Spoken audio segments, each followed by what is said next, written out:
Hi everyone, so I've just had a counselling appointment, and one of the things I was discussing was around the 5 rules of communication. So I thought I'd jump on and just make this video just to talk about that really. And for many people, they struggle with communication not only in their relationships but also in their personal lives. That could be with family members, it could be at work.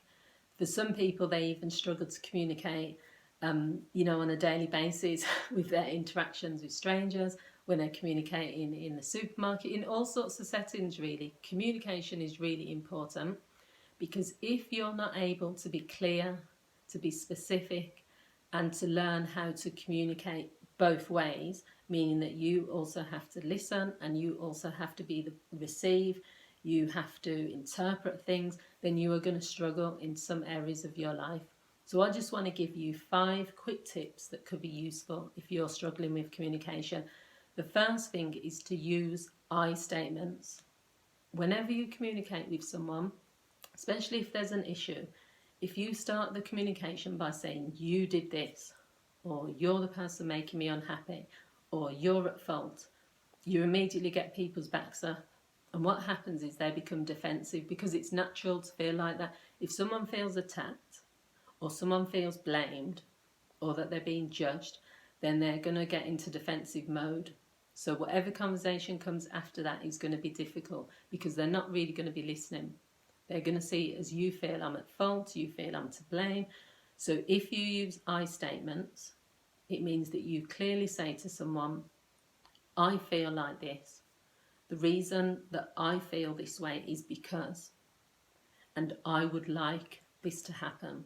So can you see the difference? If you're using I statements, you're not blaming the other person. They might be at the root cause of why you feel that way, but you're not saying that with I statements. The second one's really important, and that is not to assume that what the person has said, that you've interpreted it correctly.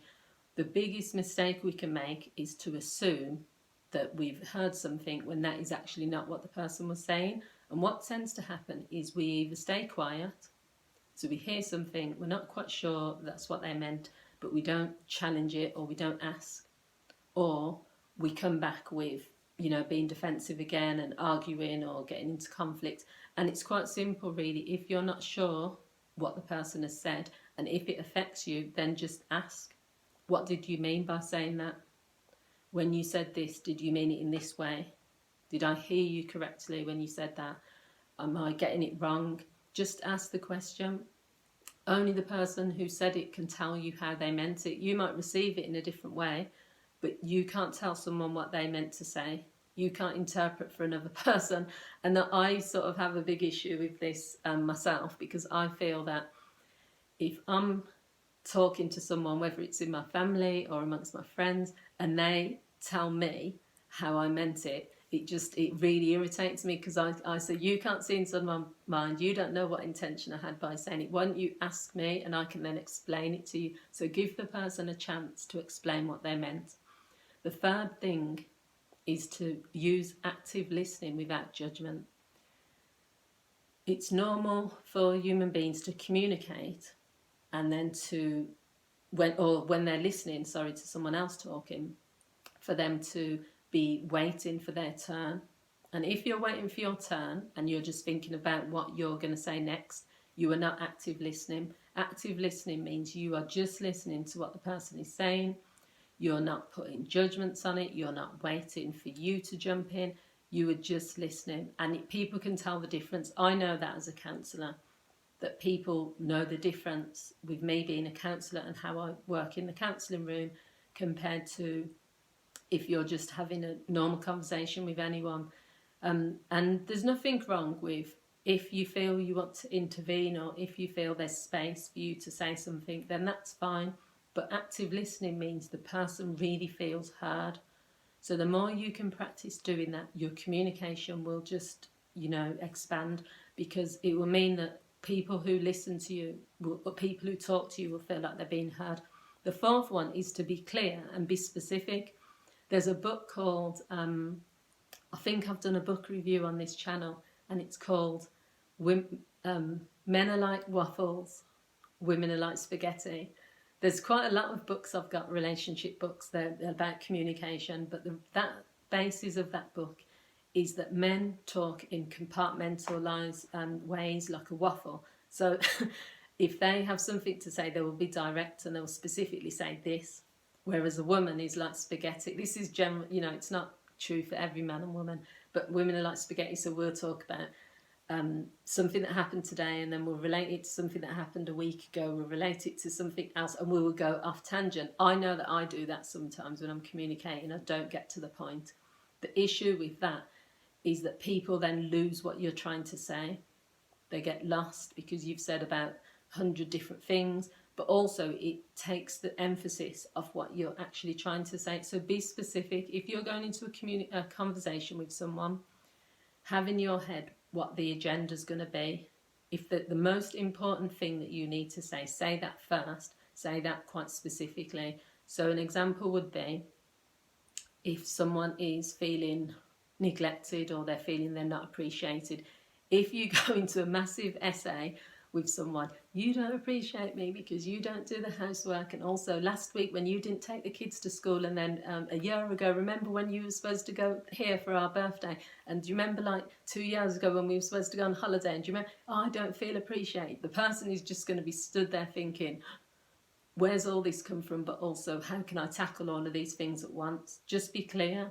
I don't feel appreciated right now because I don't feel we spend enough quality time together.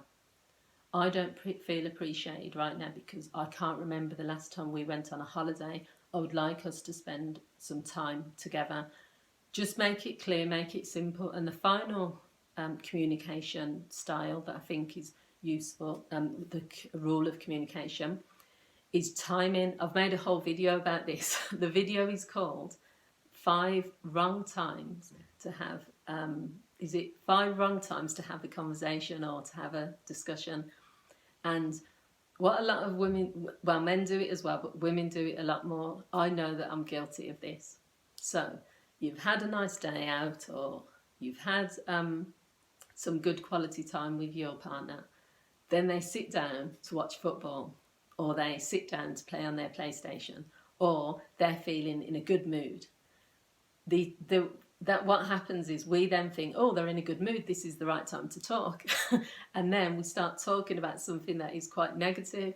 And the issue with that is you're feeling that because they're open and they're happy and they're in the right mood, that's why you're choosing that time. However, they're thinking, this is the last time, this is the last opportunity in the world that I want to be having this conversation right now. And it's the same as people who choose to talk to someone about something serious straight after they've walked in from work or just before bed. There are certain times where it's just better not to even get into the discussions.